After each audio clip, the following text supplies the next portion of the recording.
And welcome back to Mark My Words Football Podcast with Rob and Scott.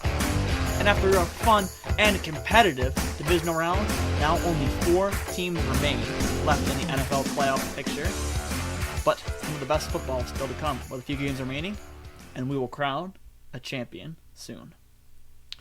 But we'll start it off, as we always do, with our recap of the Buffalo Bills. And this week, the Buffalo Bills were defeated by the Kansas City Chiefs by a score of 27-24. Rob, why don't you lead us off with your thoughts in this game? All right, so from the get-go, the Bills really laid out their plan. It was pretty obvious they were going to ground and pound. And the Chiefs seemed like they were perfectly fine with that. So at the first juncture of this game, it looked like the Bills were controlling it. And if you look at the time of possession, it certainly indicates that. 37 minutes to 23 in favor of Buffalo. But it really ended up being the Chiefs who controlled the game subtly throughout this one, I believe. Because I think Buffalo's whole plan in this game was to run the ball and trust in Josh Allen to keep it safe until the end when they could be put in a position to win the game. And they were going to trust him to do that. That happened. Throughout the game, the Bills' plan kind of worked. I mean, they kept it close all game. At the end of the game, they did have an opportunity to win, but Allen could not cash in. The offense was not able to cash in on the touchdown. And the Chiefs, they were going to weather the storm of that Bills run game. They were going to keep it close with Mahomes and trust that Mahomes could pull it out in the end. And in the end, they were right. They were able to march down the field virtually unopposed for the majority of this game, averaging almost 8 yards a play. And that doesn't even, that the kneel downs at the end do that some injustice. I mean, the Chiefs went down unopposed for the majority of this game against this banged-up Bills defense, which really finally, I think, showed against this Chiefs offense in this one.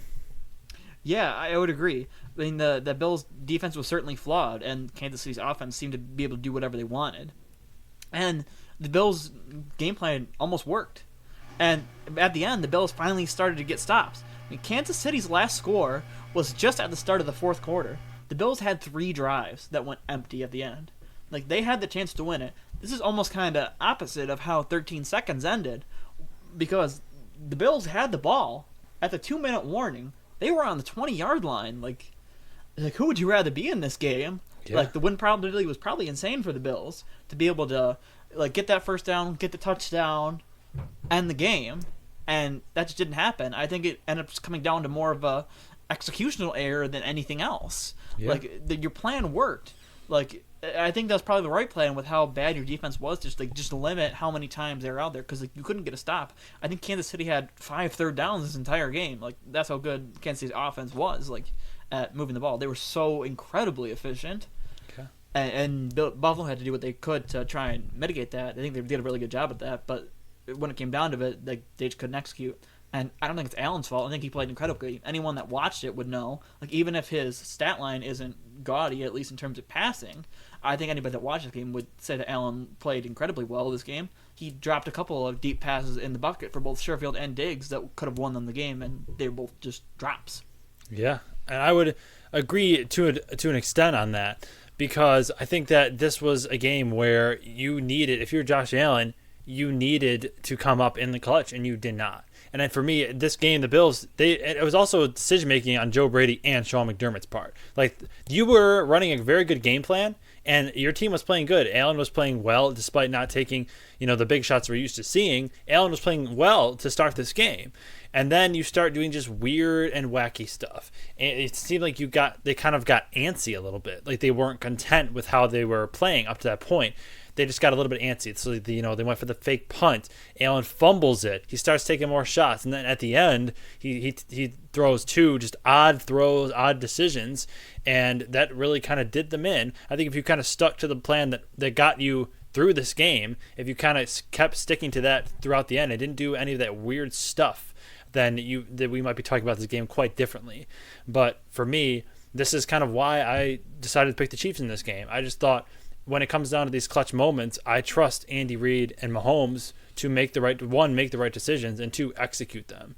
And I think we were like once again shown why the Chiefs have become a dynasty at this point and the Bills haven't. It's not because of a lack of talent. It's because of a lack of the proper decision making and the proper execution.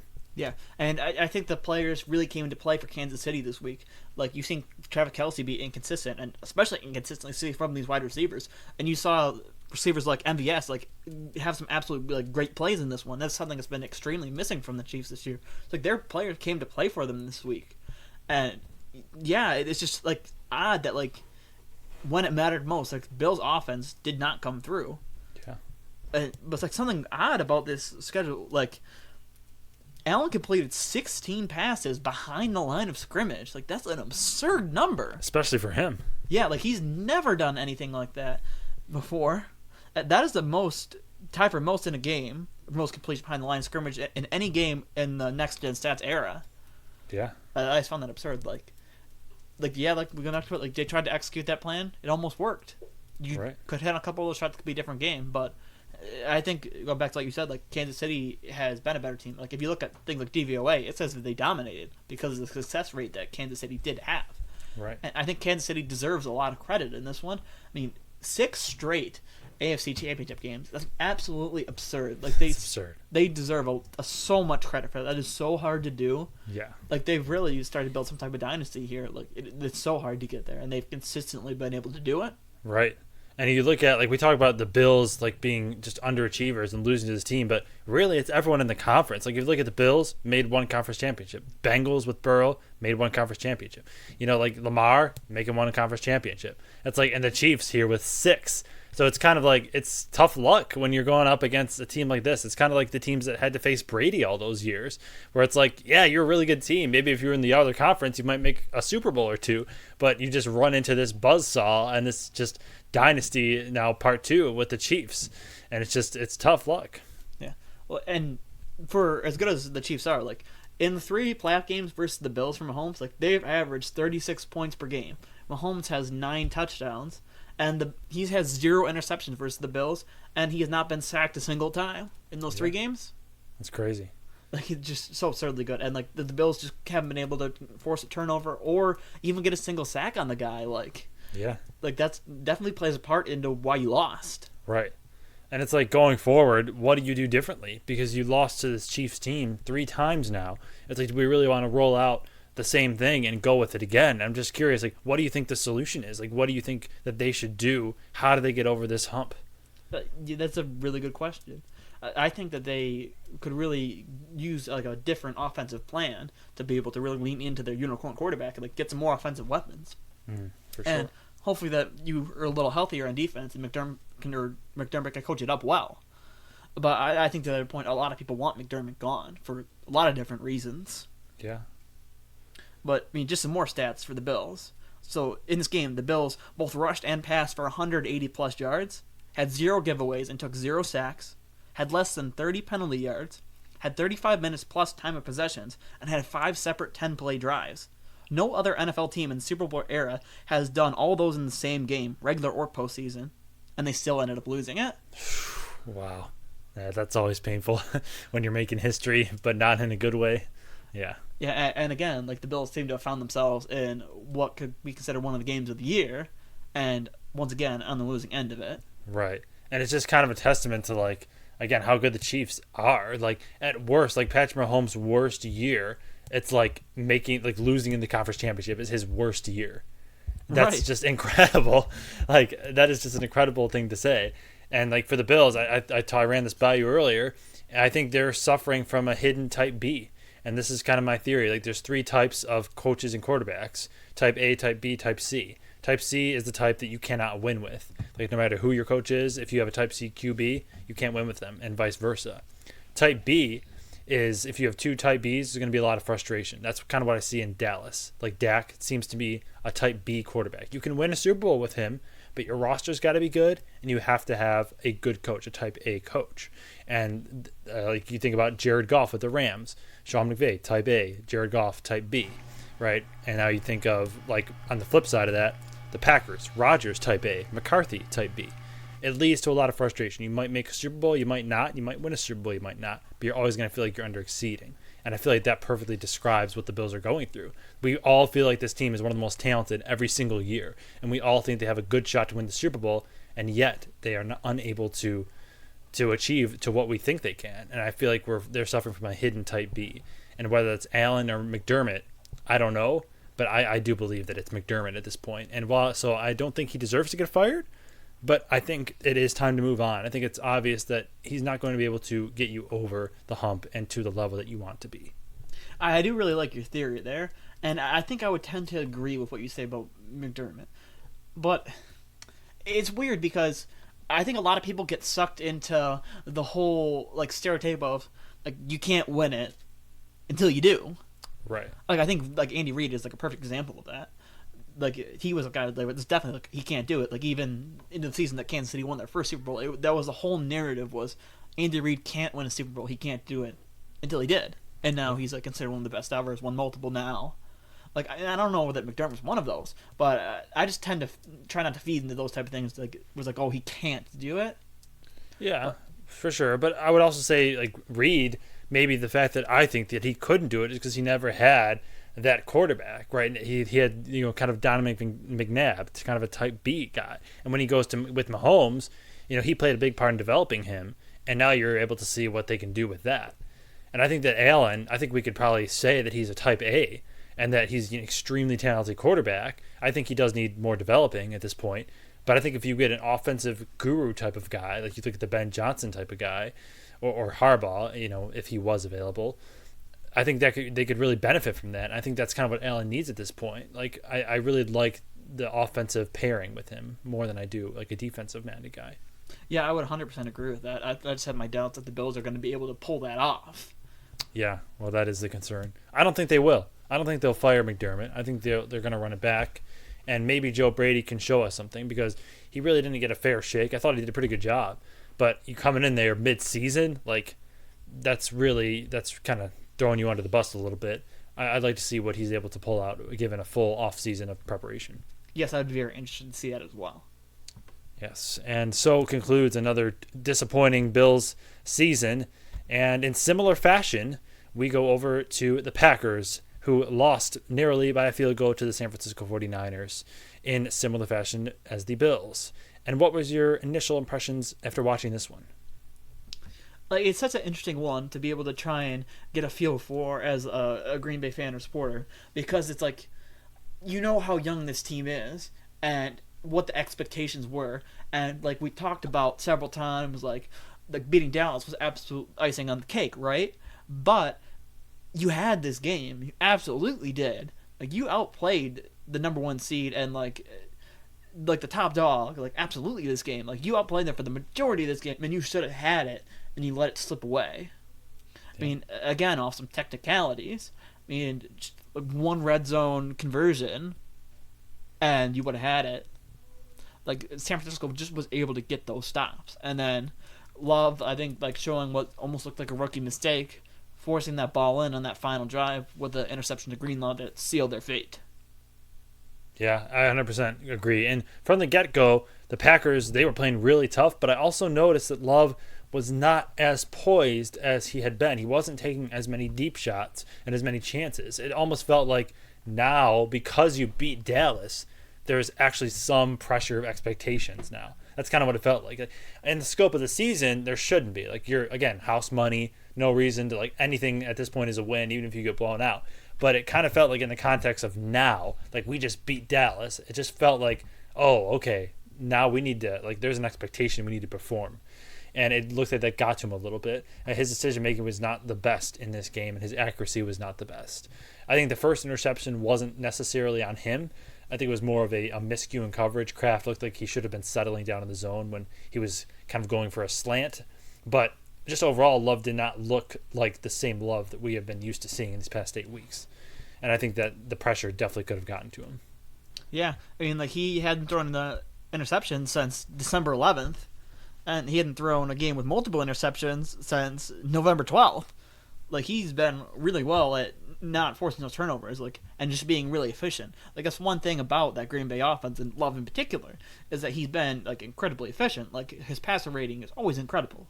And like this week was one of the really the rare ones that wasn't. Yes. So like that's just it was kind of different for them. Like as you said, like it just looked slightly different in terms of offensive perspective. Yeah. And for me, it's like I really thought the Packers came out and like I thought Matt LaFleur once again came out with the perfect game plan, and he outcoached Kyle Shanahan. I do believe for at least 3 quarters, maybe even 3.5 quarters in this game. But in the end, like against a team such as the 49ers, who are so good, and they're at home, they're coming off a bye, and they're just the most stacked roster. The margin of error is so slim, and you have to be nearly perfect, if not perfect, to win the game. And the Packers not converting those field goals into touchdowns, that interception, those 2 interceptions and the missed field goal, it just wasn't enough for them to overcome the 49ers. And Brock Purdy, good for him. A lot of people thought if you get punched in the mouth, and if your guys aren't all healthy, can you really come back and lead this team? And he did. He won this game. I mean, they went down. Kyle Shanahan was 0-30 going into the fourth quarter when he was trailing. And Brock Purdy was the guy who brought him his first win doing that, trailing in the fourth quarter. So I think this is something that you really wanted to see from the 49ers, and I would feel better about them going forward. But I would still say, standing ovation for Green Bay. They came out and played really tough when I think a lot of people thought they could have been blown out in this game. And I'm still very excited for the future of this Packers team. But as for the 49ers, yes, I still think they're probably my favorites to win the Super Bowl. Yeah, I would agree. I'm with that Packers team. I think they certainly could have had that opportunity to get blown out. Like, it was actually kind of impressive to me what their defense was able to do, because I think could have very easily let the 49ers score a lot more points. Maybe it would have looked slightly different if it wasn't raining in that, right. But otherwise, like, still keeping the score as low as they were and to keep the output as low as it did, I think was impressive to the Packers defense, where I've said all year, I believed it to be suspect. Yes, and it definitely has. Like now, earlier today, Joe Barry just being informed that he has been released of his duties. I think that's probably the best call. Like last few games, they've looked a lot better, but in the end, like this defense definitely had its limitations, and all year was not very good. Yeah, I think it's absolutely the right call, and that was one I was hoping would happen for them, that they wouldn't outperform it too well, that he would be able to stick around. Right, that's kind of what I was worried about here. With they've played very clutch, but I do think that we've seen 3 years of this defense, and 3 years of it, under exceeding our expectations. So a change was definitely needed, and so that just makes me all the more excited going into next year. And I think we're going to see. This is by no means the end. I think we're going to see a lot more 49er Packer battles, and hopefully we can beat them, because both of our teams are suffering from not being able to beat a certain team. So the Bills losing to the Chiefs 3 out of the last 4 years in the playoffs, and the Packers losing to the 49ers 3 out of the last 5. So for us, we're kind of in the same boat of misery, just not being able to get over this certain team. But I do feel very optimistic going forward. Yeah. But a team that has been able to get over the hump this year, certainly very exciting fashion, I believe, is the Detroit Lions. Yes, 100%. So why don't we head over to that game next? Yes, Detroit absolutely just lighting up the world right now. I mean, Ford Field is maybe the best atmosphere for a football game that I have seen. Just these fans are so hyped up for this team. And Dan Campbell, when I look at this Lions team, all I see is his fingerprints all over it. I mean, when he first came out, I think we got to go all the way back. That first press conference, he comes up, he is passionate, he's yelling, he's talking about biting kneecaps, and all of us were kind of like, okay, like what's this guy all about? Like, is this a cartoon character, or is this guy like actually real? And it's like, no, this is real. Like, this is who he is, and this team perfectly embodies him. Like, that's when you know you're a good coach. When your team embodies you, that's how you know that you have won them over. That's how you know that you have won this culture. I think the Lions just scream Dan Campbell every time they step on the field, that it doesn't matter if the other team's better than them. It doesn't matter if the other team, has all these advantages. Lions are going to fight harder than you, and they're going to be more physical than you. And at the end of the day, it's done them great success now going to a conference championship. Yeah, Detroit is just so amazing to watch. Like, I don't know how you can't be a fan of them. Just like everything about them that you just have to love. Like, yeah, like you said, Campbell's personality is just so amazing. And I think as head coach, he is so good. Like, he's able to inspire his players, like you just mentioned. And I think his forced down decisions are awesome. Like, I love to see them. Like, I think they're always making the right decisions every time I watch them play. Yeah. Like, really putting the trust in his offense, and they've converted for him like time and time again. And the offensive schemes of Ben Johnson have been incredible this year. I think really making the most out of Jared Goff and the offense that you have. And I think, like, Detroit could have added even more weapons in the offseason. I think it would be the only thing like preventing them from being slightly better. But overall, I think they're a very good team still. Like I've been on the Lions train, I think all year. Like even when some people had some doubts about them, I still like them. Yeah. And I think it's going to come through in the playoffs. Like they've just had some really nice games in the playoffs overall. Yes. And I definitely have to give you that one. I was definitely one of the, not the doubters, but I didn't know what to make of them because I hadn't really seen what I wanted to. But I think this Lions team is the toughest of the remaining teams in the playoffs, just in terms of it doesn't matter what the score is. They're always going to come out and they're going to fight to the last breath. And that's just been something that you really need in the playoffs. And that leads to them like always being in the game. You never really feel like they're out of it because they're never going to give up. Yeah, like even on a day where you allow 400 total yards from Tampa Bay, like your defense was opportunistic and it got the turnovers when it needed to.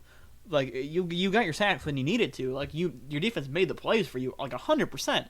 Like it was allowing yards, but it made the plays when it absolutely had to. Yes, and Baker Mayfield in this game, like speaking of all those yards, I thought he played absolutely incredible. I'm not going to say that the Buccaneers outplayed the Lions here, but they definitely put up a really good fight. And Baker, I think this is probably the best game he's had all year, just considering going into Ford Field and all those Lions fans. They've waited like 30 years for this moment. And like the whole world wants the Lions to win this game. And you're Baker Mayfield walking in there, chip on your shoulder, and you come out and just put out an absolutely dazzling performance here.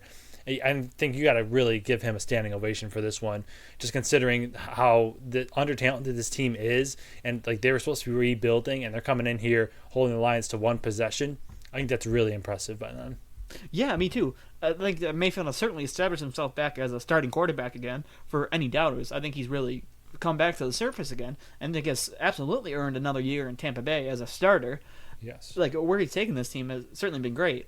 I worry a little bit about them going forward as a team that maybe may not focus as much to rebuild as I think they should, and kind of push for the playoffs more and end up again like more in that 7-9 win range again. But I hope the team be able to build some more. Like they were actually a really good story, and this year I think the best team did end up winning the NFC South, which I was happy about, and was able to give some good competition in the playoffs. Even though they probably were the least talented team in the NFC, like they were still very fun to watch. Yeah, they were. Absolutely. Yeah, so like even in the divisional round, like even not having a very talented team, like you're missing out on teams like Dallas or Philly, who I think are obviously more talented than you. Much more. But like, was still put up a very good fight in the divisional round and belonged there. Yeah, I think this year in the NFL really just proves like how much mindset and culture matter. Like you look at Dallas and Philadelphia, two of the most talented teams in the league, and they just completely collapse. And you look at Detroit, who not as talented as Dallas or Philly. And you look at Tampa Bay, not as talented. And Green Bay, not as talented. And due to their mindset, their leadership in the locker room, and their culture, they overcome much more talented teams. I think that's really illustrates just how important coaching is, how important player leadership is, and just your mindset and your will is. I think this season has been as good an illustrator of how important that is as any. I like that point. I like that. And it's going to be. I think we haven't seen the end of that too. I really don't. I think that will continue in these next couple of games. I don't think that the most talented team is going to win the Super Bowl this year. Okay, very interesting. Yeah, we have not seen the end of this trend, I believe. Okay. And going out from there, we go to the Houston Texans defeat by the Baltimore Ravens, 34-10. Ravens absolutely laying down the Texans in this one after being tied in the first half. What were your initial thoughts after seeing this one? Yeah, I think the Ravens came out and proved who they've been all year. Like, continually proved that. Like, they were in a scenario like where it was almost kind of fluky, being how they were tied off a special teams play, but were able to really just lay it on in the second half. I mean, like, again, you look at a player like Jackson, who with like 152 passing yards doesn't look that great, but like again was just extremely efficient. And if you watch that game, like you can tell like he was the best player out there. He put on a show. He looked great. Yeah. And I was very impressed by this one because I thought that the Texans had a very good shot to win this one. I certainly thought they would cover, and I thought there could be a sneaky chance that they win. But even though it was tied in the first half, it really just felt like this was the Ravens game. Like the punt return touchdown, Texans really could not move the ball at all in this game. CJ Stroud, for one of the only times this year, just looked like he was not explosive at all. And the Ravens came out in that second half and just destroyed the Texans like they have destroyed so many other teams this year. And this Ravens defense is absolutely terrifying, and this Ravens offense is also quite good. And when I was looking at this game, I went back and looked and watched more of the Ravens games, and what I really jumped out to me is Lamar and his development. Like even when he won the MVP, he didn't look nearly as good then as he does now. I think he is a much better passer at this point, and that to go along with his running ability is really scary. Yeah, I think this offense has hit its peak. Like just as I had predicted earlier this year, I think this offense started to hit its peak closer to the end of the year and has really blossomed. I think Baltimore, with as many options as it has, and it's going to gain back another this week in Mark Andrews. That's right. It's just getting even scarier. Yeah, you were absolutely correct with the Todd Monken affecting Lamar's development. Like he looks like, I don't want to say a brand new quarterback, but he looks much different than he did before in a very good way. He is much more confident in the pocket. He sees the field much better, and he looks to pass before he runs. And I just have been very impressed by the Ravens, a team that I definitely doubted through a lot of this year, as they were on the other end of my underdog locks many of the time. But I think through that was a learning experience for me, and I realize now like this team is not to be reckoned with. And they just absolutely deserve to be in this spot right now. Yeah, and for the Texans, like again, just to reinforce like how incredible of a season that you've had, like taking Stroud and taking the talent this team had like to where you are, which is absolutely incredible. Like a really nice job by D'Amico Ryans and that staff there in Houston. Yes, it's like well done. 100%. Yet another example of an under-talented team beating much more talented teams in the playoffs. Right. And although I would have liked to see him come out with some more fight against the Ravens, very tough environment there in Baltimore against Lamar and this team that has, again, looked at the best that it has, I think, throughout his entire career. Just very tough for them. But I really think Stroud has a decent shot to be one of those perennial quarterbacks. I mean, this is probably the best rookie season from a quarterback that we have seen. And so it would be ludicrous to suggest that he would not, at least in some way, continue the success next year. I really look forward to seeing how him and Trevor Lawrence battle it out, because Lawrence was the guy that we all thought was going to take that next step this year, and he didn't. So I wonder how that's going to pan out with him and Stroud. Hopefully Stroud doesn't fall prey to kind of that same thing of under-exceeding. Yeah, I think Stroud's absolutely been a top 10, maybe even top 5 quarterback this year. Like, absolutely. It's going to be so fun to watch this division going forward and see what the future brings. Yes, and don't even forget about Anthony Richardson, too, who we didn't really get to see much, but the few plays we did get to see, he looked pretty good. So all of a sudden, the AFC South is not looking like such a boring division anymore. Yeah, it could be real exciting going forward. Yeah. And from there, we go on to the much anticipated NFL Clown of the Week for the divisional round. Everybody loves a good clown, and now it's time to meet the NFL's Clown of the Week for this week. And the Clown of the Week for this week is Buffalo Bills head coach Sean McDermott.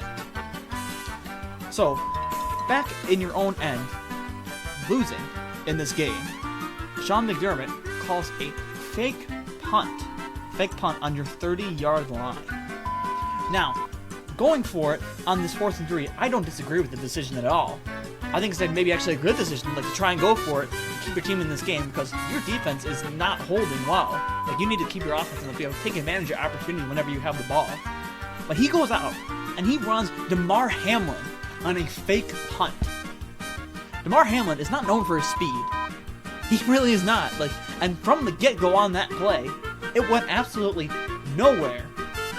On that play, if you're gonna go for it, why not leave your unicorn quarterback, Josh Allen, out there? Let him just bull rush through some people. Or maybe another guy on your gunner unit, maybe like Ty Johnson, who was incredibly fast. Why not hand it to him?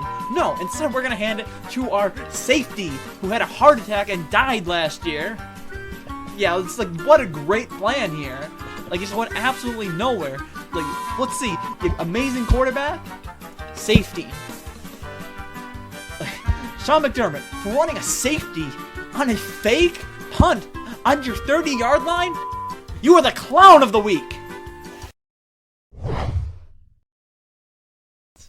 And from there, we go on to the game picks for the conference championship weekend. Starting with the 3 o'clock Sunday game, the Kansas City Chiefs taking on the Baltimore Ravens in the AFC Conference Championship. And who do you have taking this one? So in this one, I'm going to have the Baltimore Ravens. And I'm going to go with the Kansas City Chiefs. Oh, very interesting here. So I'd love to hear your thoughts on this one about why you have the Chiefs winning this one. All right, so I'd be remiss if I didn't say that at least a little part of this is me having to stick to my preseason picks out of pride, because note that I did have the Kansas City Chiefs and the 49ers in the Super Bowl in August. So that will probably account for, I'd say, 5% of why I'm picking this game. But I truly do believe that the Chiefs will win, because at the end of the day, I trust Patrick Mahomes more than Lamar Jackson. And I mentioned how much I loved how Lamar's game has improved, and I absolutely respect and even fear the Ravens in this one. And I do think they are the better team than the Chiefs. Certainly I do. But as I mentioned, the heart and the will to win has been a defining theme that we've seen this year. And I think that the Chiefs have the heart of a champion, and they just know how to win in these moments. Mahomes in the playoffs has been absolutely lights out, and I think that him and Andy Reid will do enough to get this one. Now, for me, on the other hand, with Baltimore, I think they have more than proven that they can take on good teams. Like, actually having dismantled pretty handily several, including teams like Detroit and the 49ers. And Kansas City on the other team was 1-5 versus playoff teams this year. I guess 2-5 now after beating Buffalo. So very interesting in that fact how Kansas City is. Like, they've just had such a weird season, like where it's been down. But obviously coming off like absolutely their best offensive game of the season, no question. Like, it was a very good offensive game. But how much of that do we want to chalk up to the Bills' defense being injured? I'd say maybe not a ton, but I think Kansas City has been able to hit their peak in the playoffs. And they do have the coach, the quarterback, like you would want. But I do value what Baltimore has more than that. I think Baltimore has proven they're absolutely the best team in the AFC and have been for quite some time. And even though they did have a little bit of struggle in that first half, I think they absolutely did dominate, like we talked about, versus the Texans. So I actually am quite confident in the Ravens to win this one. Even if the game is closer at first, I think the Ravens can absolutely take this win very handily. Yeah, and I do love the Ravens' resume this season, and it might land them a nice, office desk job, $50,000 a year, $60,000 a year. It's a nice resume, solid resume. But this isn't ZipRecruiter. This is the AFC Championship game, and I'm going to take the team that I know are champions, Kansas City Chiefs and Patrick Mahomes. That being said, I think the Ravens have one path to win this game, and that is a blowout. If this game gets out of hand in the first or even in the second quarter, if they're up by 14-17, I think they will win this game. And I think the Ravens have done a great job of blowing teams out. They have the most 14-plus point victories over winning teams this year of maybe any of all time. It seems like they've just absolutely been able to crush opponents of very good caliber. Looking at Lions, Texans, very good teams that they've just crushed this year. But I think if this game is in any way, shape, or form a shootout going into the fourth quarter, I would absolutely take the Chiefs to win this one. And I do think that it will be a close game. Yeah, I wouldn't. I think Lamar Jackson can absolutely take him in a shootout. I would have my doubts about the Chiefs and Mahomes' offense being able to actually execute every single drive if they had to. All the way in a game, they could certainly have their chances. But I think if the Chiefs have to score every single drive, I have more doubts about them than I do about Baltimore. I'd rather take Baltimore having to score every drive on an absolute habit drive. I'd rather take Baltimore. I don't know. I trust the Chiefs' offense more than I trust Baltimore's offense, because I've seen Baltimore do great things this year, but I've seen the Chiefs do great things for 6 years. And so I'm not willing to forget all of that just because this season they maybe haven't looked as good conventionally as they have in years past. And this season they're winning. They're still winning, and they're still looking very good. They're just looking good in a different way. They're more of a defensive team. They're more of an opportunistic team. But they still have their essential pieces. They still have the trio, Reed, Mahomes, and Kelsey. And all those guys have performed very well in these last two playoff games. So I think this is going to be a dogfight. And in dogfights, I just got to go with what I know. And it's kind of one of the cases of like the Patriots every year. Like I was never bet against Tom Brady and the Patriots just because like I'm not going to believe you can beat them until you do. So this is the chance for Lamar to do that. But until somebody is able to do that, I'm going to roll with the Chiefs. And well, just pointing out too, like I know obviously not playoffs, but the only time that Mahomes and Jackson have faced, Jackson did win that one, in a very nice showdown between the two teams back in 2021. Whole different story though in the playoffs. I mean, you look at Josh Allen and Patrick Mahomes. I believe Josh Allen has a winning record against Mahomes in the regular season, but when it comes to crunch time, it's just something that turns on in the Chiefs, and we don't know what it is, but it just seems like magic almost that they're just able to flip a switch and become a completely different team, and I expect that to happen in this game. All right, well that's very interesting. I see we take some very different sides in this one, huh? Yes, we do. But I think we may agree on the NFC side of things as we go to the Lions and the 49ers. And who do you have winning this one? I have the 49ers winning this one. I concur. Yeah, but like even going into this game, I feel like it's hard not to root for the Lions like we had talked about beforehand. Yes. But when you're talking about the 49ers, again, like I found it's very similar talking points to what I find about the Ravens. Like their resume is just so incredibly good. Like they've beaten all the teams. Like they've done everything you could ask for. Like they've dismantled everybody. And like you mentioned before, it was like the taste of the week here for who's going to take on the 49ers. Like, oh, can this team do it? No. Can that team do it? No. No. So now it's a Lions team who have been like more than frisky. I'd say very good, as we talked about. But are they going to be able to hold up? I almost feel like I'm talking similar points to what I did last week about the Packers, where we just talked about how Tampa Bay was even able to put up some yardage on Detroit's defense, but they were opportunistic. No, I think that 49ers can certainly do the same thing, like be able to put up quite a bit of yardage. But is Detroit going to be opportunistic? I think that's going to be your biggest thing. Yes. And the 49ers and Lions both are similar to me in a sense that they have a script on offense, and when they're running that script, they are just very, very dangerous. But to me, I worry about both these teams when they get punched in the mouth. Like, can you, like, Goff under pressure when he's blitzed? Like, is he going to be able to deal with that in a way that he hasn't so far? And Purdy, same thing. If he gets down, is he going to be able to bring them back? Now, he did last week against the Packers, but this is a whole different team than that. Much more physical and much more resilient. To me, the thing that is telling is going back to their games against the Packers. So Green Bay punched Detroit in the mouth on Thanksgiving, and Detroit wasn't quite able to recover in a way that the 49ers did. Like the Packers played well against 49ers. They punched them in the mouth as well, but the 49ers were able to overcome it and win the game. So I think off script, I do think the 49ers are better than Detroit. And I think that these two teams are very similarly run on offense. I'd like the 49ers defense quite a bit more, though, with a lot of their playmakers. Look at Fred Warner, Dre Greenlaw, Nick Bosa, even Chase Young. I mean, that is a stacked defensive roster. No disrespect to the Lions, but I just think that pure talent of the 49ers will come through in this one. Yeah, I would agree. But like even going back to the last game, I think Goff was able to create versus the pressure and against the blitz more than he historically has been. And he even completed 11 straight passes in the fourth quarter when after they had been tied, able to lead back-to-back touchdown drives. Yeah, that was very impressive. So I think he was able to come in clutch, certainly there. So now it's an even bigger challenge, though, versus the Bucks defense, who was, I'd say, average, versus now a 49ers defense, who has been close to the top of the league. Yes. And for Detroit, I think they really are going to have to control the time of possession in this one. Like, don't let Brock Purdy get in a groove. Run it with your two backs. I think that's probably your best shot to win this one. Yeah, I would agree. Because Brock Purdy seems to be a very rhythmic guy. He needs to kind of get his rhythm going, sort of like Tua. I definitely think Brock Purdy's better than that. But he seems to be more of, I don't even want to say system guy because that's kind of been his moniker, but he does seem to be that guy that kind of needs to get those quick throws to get his game going.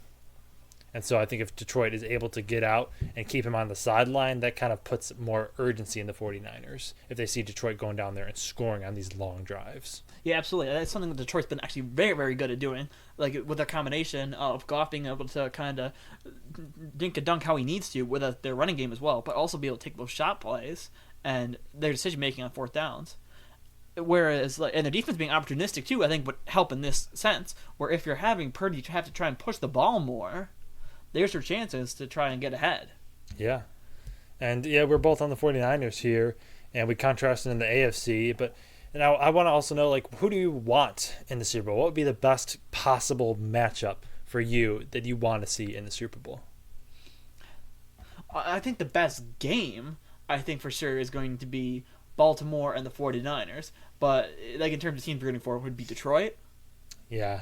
I agree. Like the Niners in the Super Bowl, I think they're the most talented team in the league at this point. And I think that the Ravens are the most talented in the AFC.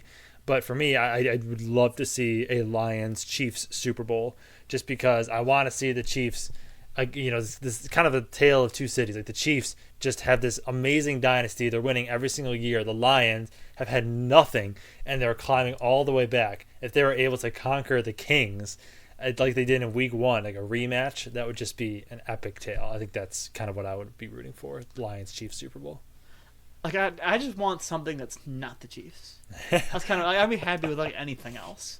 Really? Although that is a very intriguing story. I do like your point. That is a very good story. Yeah. Ending the season how we started it. Right. That would just be awesome. Like Lions-Chiefs, that would be incredible. Lions victory if they won that. That would be very cool. Yeah. But in pure like talent-wise, yeah, the 49ers-Ravens would probably give you the best quality game, I would say. That'd be one of the best quality the Super Bowls like in how long?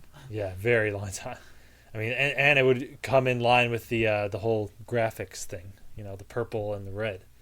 So, everybody wants to talk about that, don't they? Yeah. all it takes is one game for that narrative to just be shattered forever. Like, if the Chiefs win, it's done. If the Lions win, it's done. So, I kind of just want that to be over with, to be honest with you. Yeah, I kind of did too. I'm kind of sick of seeing that. Yeah. I found it funny at first, but now like people are actually starting to believe it, and I'm like, let's get out of here with that. Yeah, right.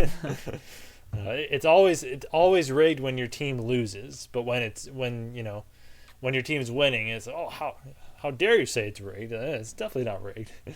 The moment your team's out, it's rigged. Obviously, it's rigged. We knew it the whole time. The best one here. How can this happen? Yeah, exactly. But yes, looking forward to some great matchups there. I think whatever combination we get, though, it's going to be a very entertaining Super Bowl. I agree. I think this is definitely like four of the best teams in the league. Yes, 100%. Can't ask for some better matchups. 100%. And from there, we go on to a segment in which we are also 100% sure that we will get right. It is Against the Spread Locks. So last week, Scott went with the 49ers at minus 9.5. And he did not come through as the Packers put up a much better fight than we had thought. I went with the Kansas City Chiefs at plus 2.5 and was correct when the Chiefs beat the Bills last week.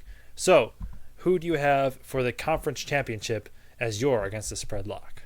So this week, my against the spread lock is going to be the Baltimore Ravens minus 3.5. So, like we talked about, Baltimore Ravens being able to defeat good teams all year long, even by huge margins, and the Chiefs failing to win many times versus good teams. I think Baltimore's absolutely going to be able to have their way with Kansas City. Like, I'm extremely confident in this game. Like I talked about, I'm very confident. I think the Ravens are going to easily cover 3.5 points all day, giving Ravens minus 3.5. Well, I definitely love that pick if you are picking the Ravens to win this game, which you are, because I only see two results in this game: a Ravens blowout or a Chiefs narrow victory. And so I really am confident in the Chiefs winning in this one, which is why I will go Chiefs plus 3.5 for my against the spread lock. This is going to be a take where I am 100% embarrassingly wrong because the Ravens win by 20 points, or I am dead right and then the Chiefs edge them out. I'm betting on Patrick Mahomes and the Chiefs plus 3.5 here. I love it. A lock off? Lock off, yes. May the best man win. For sure. And from there, we are going to transition into Rob's best bets for the conference championship weekend. So why don't you tell the folks about your good week last week? Yeah, so last week we hit on the parlay, getting 3 out of 3. So McCaffrey, 90-plus rushing yards against the Green Bay Packers. Looked like he might not get it, but he pulled it out at the end, getting over 100 yards rushing in that game. We also had Baker Mayfield at 200-plus passing yards. We mentioned how he didn't have a great game against the first time he played the Lions. Thought he would come out with a vengeance, and he did, throwing for 350. And Kelsey to score a touchdown against the Bills and their weakened linebacker core. He scored 2 of them. So we nailed that best bet parlay, and we're hoping to do so again this week.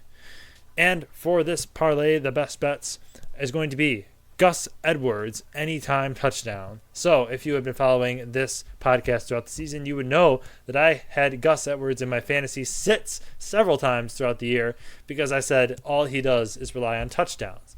Well, I think that works in our favor this time. I really like Gus Edwards to score a touchdown against the Chiefs defense that got ran all over against Buffalo last week.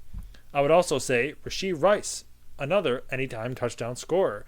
Last week it was the Kelsey show. Rashee Rice looking to make his impact on a very good rookie season. I think Mahomes is going to be looking for him in this one. I'd like Rice to find the end zone. And finally, Mahomes to have over 275 passing yards. I think, again, the king will show us why he is the king. Mahomes going to throw big time in this one. So, Edwards, anytime touchdown. Rice, anytime touchdown. Mahomes, over 275. That is the parlay. I like it.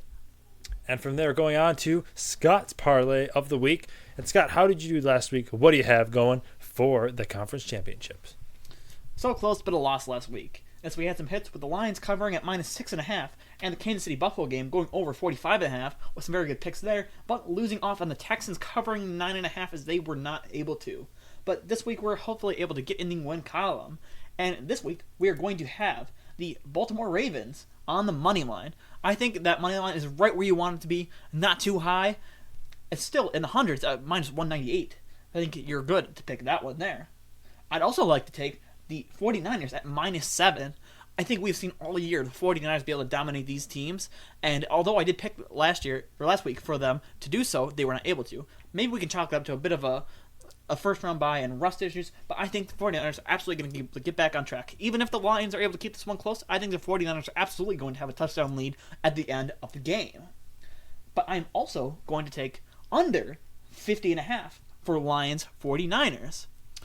Even throughout these games, when the Lions are able to win these playoff games versus the Rams, a Rams defense that wasn't very good, only able to put up 24 points. And against the 49ers defense is actually pretty good. I think this game is going to be able to stay under 50.5, and that's a pretty high margin for that game, I believe. So this week, for our parlay, we're going to bet on the money line, Baltimore Ravens, -7, San Francisco 49ers, and under 50.5 for Lions 49ers. Yes, I really like that one, especially that 49ers Lions under, because both these teams, even if they score, even if they're able to impose their will on offense, kind of move the ball slower than other teams really running out the clock. So even if they have a good offensive day, I do agree with that. It's probably going to be an under game.